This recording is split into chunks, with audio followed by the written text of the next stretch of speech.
Hello నమస్కారం. మన పిల్లలు మనతో అడుగుతారు కదా, ఈరోజు కూడా దోశ అయినా లేకపోతే ఇడ్లీ అయినా అని.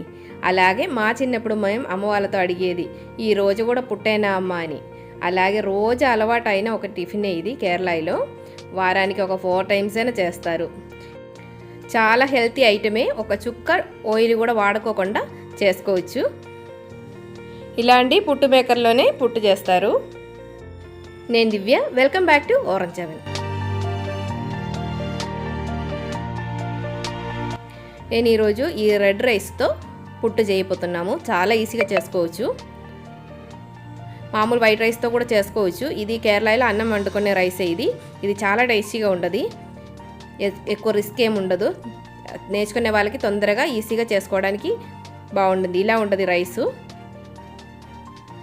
ఇది ఓవర్ నైట్ నానబెట్టుకోవాలి. ఒక 10-12 అవర్స్ నానబెడితే ఇలా వైట్గా బాగా నానిపోయిద్ది.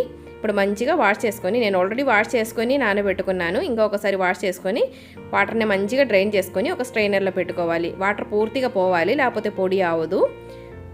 ఆరబెట్టాల్సిన అవసరం ఏం లేదు. పుట్టు అనేది కొంచెం తడిగా ఉండాలి మనకి పొడి.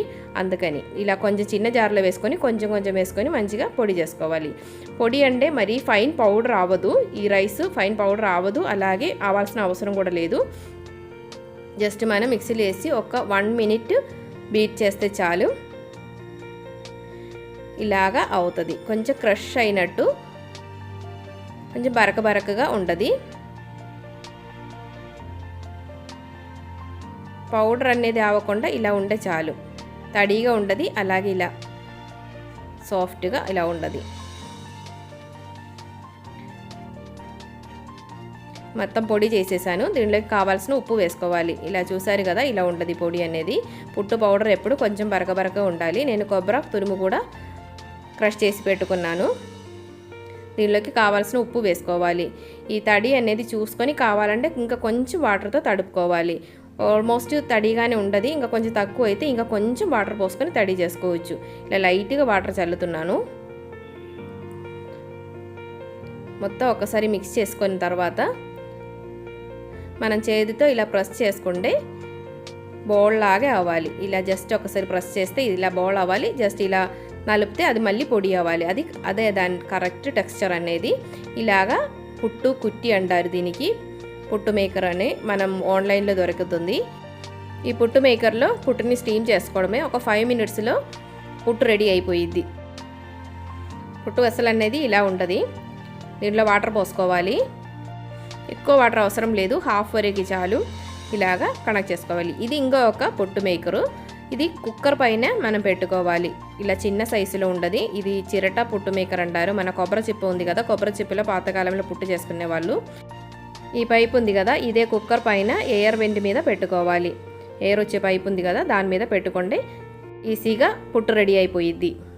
ఇప్పుడు మనం దీంట్లో ఒక లేయరు కొబ్బరి తురుము వేసుకోవాలి. పచ్చి కొబ్బరి తురుమే టేస్టీగా ఉండదు. ఎండి కొబ్బరి వేస్తే అంత టేస్ట్ ఉండదు. మనం మధ్యలో కూడా కొబ్బరి తురుము వేసుకోవచ్చు. అప్పుడు చిన్న చిన్న ముక్కలు పుట్టు వస్తాయి. లేకపోతే మధ్యలోను కింద పైన వేసుకొని 2 ముక్కలుగా కూడా చేసుకోవచ్చు. మన ఇష్టమే అది. ఇలాగా పొడి వేసుకోవాలి. మధ్యలో కొంచెం కొబ్బరి తురుము వేసుకోవాలి. అది చుట్టూరు వచ్చినట్టు ఒక లేయర్గా వేసుకోవాలి.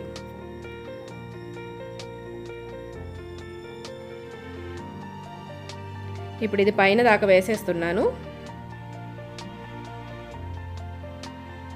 పైన కూడా కొంచెం కొబ్బరి తురుము వేసుకోవాలి. పైన లిడ్ ఇలా ఉంటుంది. మూత పెట్టుకొని ఈ వాటర్ మంచిగా బాయిల్ అయిన తర్వాత ఇది పెట్టుకోవాలి. ఇలా కనెక్ట్ చేసేసుకుంటే స్టీమ్ అనేది పైకి వస్తుంది. ఇంకొకటి ఇంపార్టెంట్ ఏంటంటే, మనం పొడి వేసేటప్పుడు ప్రెస్ చేసుకోకుండా వేసుకోవాలి. ప్రెస్ చేస్తే స్టీమ్ పైకి రాకుండా ఒట్టిగా పిండి పైకి వస్తూ ఉంటుంది. స్టీమ్ రావడానికి మధ్యలో గ్యాప్ ఉండాలి. అందుకని ఒక 5 మినిట్స్లో పుట్టు రెడీ అయిపోతుంది. మనకి స్టీమ్ రావడం స్టార్ట్ అయిన తర్వాత మ్యాక్సిమం 5 మినిట్స్ చాలు. పుట్టు రెడీ అయిపోయింది. దీనికి మంచి కాంబినేషన్ మసాలా కర్రీలు ఏదైనా బాగుంటుంది. చనా మసాలా కానీ నాన్ వెజ్ కర్రీస్ కూడా వాడుకోవచ్చు. ఇప్పుడు చాలా రకాల పుట్టు వస్తున్నాయి. ఇది చాలా సింపుల్గా మనం చేసుకోవచ్చిన ఒక పుట్టే ఇది. అందరూ ఇలాగ ఒక్కసారి ట్రై చేసి చూడండి. ఇది మామూలుగా అయితే పిల్లలకి మన అరటి పండు షుగర్ వేసుకొని కూడా పెట్టుకోవచ్చు. పుట్టులో మనం ఒక్క డ్రాప్ కూడా ఆయిల్ వాడట్లేదు, అందుకని ఎవరికైనా వాడుకోవచ్చు. అందరూ ఒక్కసారి ట్రై చేసి చూస్తారు కదా తప్పకుండా. అందరు హెల్తీగా ఉండండి, హ్యాపీగా ఉండండి. Thanks for watching. Orange continues. Bye bye.